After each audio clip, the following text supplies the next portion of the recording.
Well, anytime the Sacramento Kings and Golden State Warriors play each other, it's pretty much must-see TV. It's good for the game of basketball, but bad for your blood pressure. Chase Center is where it all went down. It was the 479th consecutive sellout at Chase. Noticeably missing from the game, Kings all-star guard De'Aaron Fox, who was out nursing that ankle sprain. Davion Mitchell getting the start for Fox, 13 points and 4 assists for Davion on the evening. We had a tight game at the half. Golden State took a 1-point lead into intermission. To the third quarter, Kings got off to a great start, leading by as many as 11 at one point. But when the other team has a guy by the name of Stephen Curry, you can never take your foot off the gas. We're going to fast forward to the fourth quarter because that's when things got interesting. Sacramento had a 5-point lead entering the fourth. Domantas Sabonis doing everything he can to keep the Kings in the lead.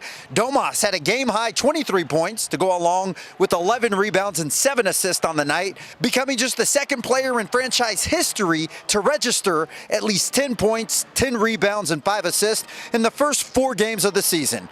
Now to the wild finish. Under 40 seconds left in regulation, Warriors trailing by 1. Stephen Curry with a little razzle-dazzle. He goes behind the back and hits him with the floater to give the Warriors a 1-point lead. A team-high 21 points for Steph.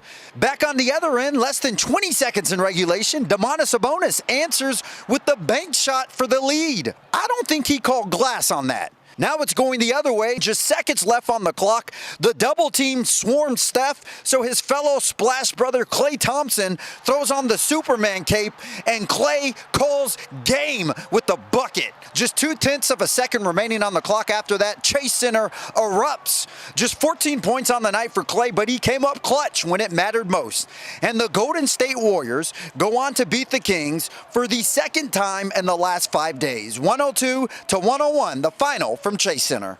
Joining me now inside of Chase Center, ABC 10's Matt George. And Matt, I know there's no such thing as moral victories when it comes to the NBA, but when you hold Stephen Curry to 21 points, literally 5 days after he went off for 41 against you, I would say that's a pretty good thing for the Kings. Well, the Kings put themselves in a position to win on the road against the Golden State Warriors in a game where they were without their leading scorer, someone who's averaging 31 points. So in some ways, that's a lot to ask of this Kings team, and they delivered in that sense, so you can feel good about that. But also, this Kings team has to find a way to get over the hump against a team like the Golden State Warriors. If they truly want to be championship contenders, they have to get past teams like Golden State. So ultimately, this is something that they need to learn from, something they need to grow from. I know fans are tired of seeing the Warriors rip Kings fans and the Kings' hearts out time after time after time, but the Warriors also had to suffer some heartbreak too in their road to multiple championships, so it's all part of the process. Now, another common thing for this Kings team so far this early into the season is really blowing leads. Yep. They've been up on double-digit leads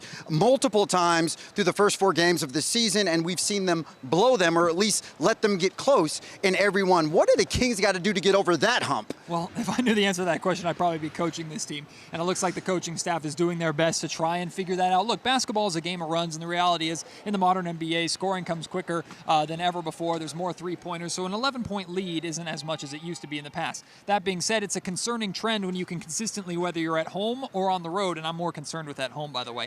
For the Kings to be able to build double-digit leads and for those to disappear, for the Kings to be put in positions where they have to either be heroic to win the game at the end or they just lose it like they have these last 2 games against the Golden State Warriors, it's something that they definitely need to clean up and figure out if they want to get to the point that they believe they can get to this season.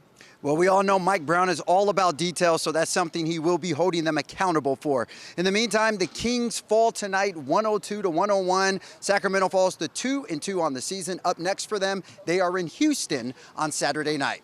Out at the Chase Center, I'm Kevin John. This is Matt George. We'll send it back to you.